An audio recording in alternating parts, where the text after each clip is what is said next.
Bonjour à tous. Aujourd'hui, on va s'attaquer à un sujet qui est, franchement, la clé de voûte de n'importe quel projet réussi, le fameux cahier des charges. Oui, ça peut sonner un peu rébarbatif, mais en fait, c'est le document qui va faire le pont entre une idée un peu vague et un plan d'action solide, en béton. Allez, voyons ensemble comment on structure le succès. Voilà, c'est la question à 1 million. Comment on fait pour qu'une bonne idée ne reste pas juste une idée? Parce que, soyons honnêtes, avoir l'idée de génie, ça ne me suffit pas. Il y a tout un monde entre l'imagination et la réalisation concrète. Et ce pont entre les deux, eh bien, c'est la planification. Et voilà, on met le doigt sur le cœur du problème. C'est le drame de tellement de projets. L'idée de départ est super, mais elle est floue. Et le flou, c'est l'ennemi numéro un du progrès. Si on ne sait pas précisément où on va, eh bien même la meilleure idée du monde risque de se perdre en chemin, de rater complètement sa cible ou, pire encore, de faire exploser les budgets. Bon, alors, de l'idée à la réalité, la première étape, comment on fait concrètement pour passer de ce brouillard à quelque chose de clair? Eh bien, la toute première chose à faire, et j'insiste, avant même de commencer à dessiner quoi que ce soit ou à chercher des solutions, c'est de répondre à une question toute simple.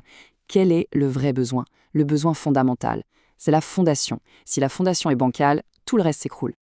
Pour ça, il y a un outil super utile, le diagramme des besoins des parties prenantes. Le principe, c'est qu'il nous oblige à écouter. Écouter qui? Eh bien, tout le monde. Toutes les personnes qui sont concernées de près ou de loin.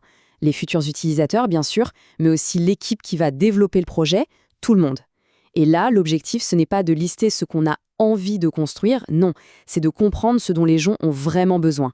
C'est un exercice d'empathie, purement et simplement. Pour que ce soit plus parlant, prenons une petite analogie. Imaginons qu'on veuille concevoir le sac à dos parfait. Le besoin de départ, il est super vague, du genre je veux un bon sac. Ok, super, mais bon, ça veut dire quoi? C'est là que le diagramme nous aide à creuser. Un bon sac, ça veut dire qu'il doit pouvoir transporter un ordi de 15 pouces en sécurité. Il doit être confortable même si on le porte toute la journée.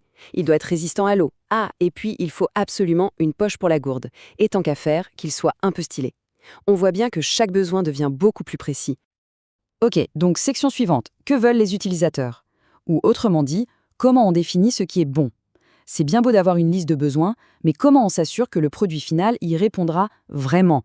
Comment est-ce qu'on passe de résistant à l'eau, ce qui est encore un peu subjectif, à quelque chose de concret, de mesurable?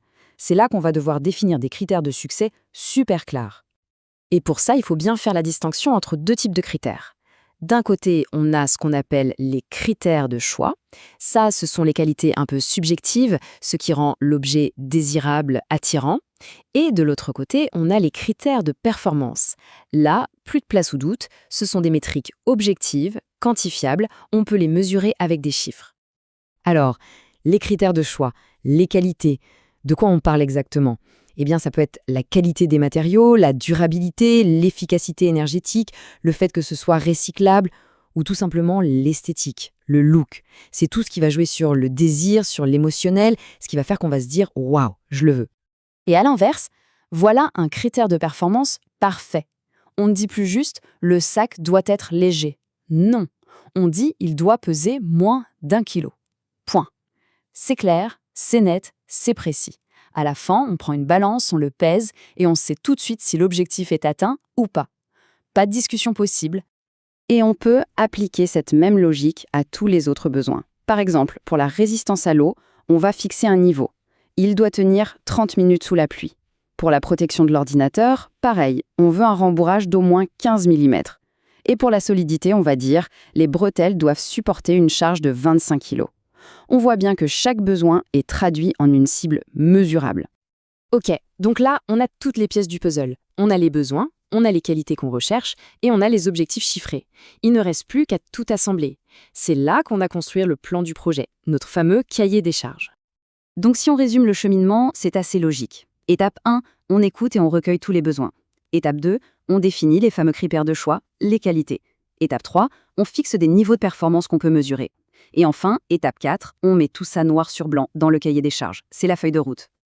Maintenant, on pourrait se demander, mais à quoi bon tout ce travail?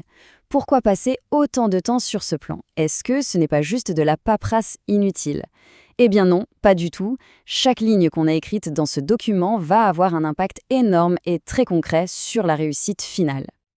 Et voilà la phrase qui résume tout. Le niveau de performance demandé a un impact direct sur le choix des solutions et sur le coût du système. C'est tellement vrai. Si on reprend notre sac à dos, exiger qu'il soit juste résistant à une petite pluie ou qu'il soit complètement submersible pour faire de la plongée avec, ce ne sont pas du tout les mêmes matériaux, pas les mêmes techniques de fabrication et surtout, pas du tout le même prix. Le cahier des charges permet de décider ça dès le début et donc de maîtriser les coûts. Pour résumer, ce plan, c'est vraiment la boussole du projet. Il garantit que toute l'équipe avance dans la même direction, vers le même objectif. Il permet d'éviter les dérapages, les changements de dernière minute qui coûtent une fortune, et surtout, il assure que le produit final sera bien celui qu'on avait imaginé au départ. C'est ce qui transforme une vision en une réalité. Et voilà, la prochaine fois qu'une super idée germera, la première question à se poser n'est peut-être pas « est-ce que c'est une bonne idée ?», mais plutôt « comment est-ce que je la définis clairement pour que ça devienne un vrai succès ?» Parce que la réponse, on vient de le voir, elle commence toujours par un bon plan. Merci d'avoir suivi cette analyse et à très bientôt.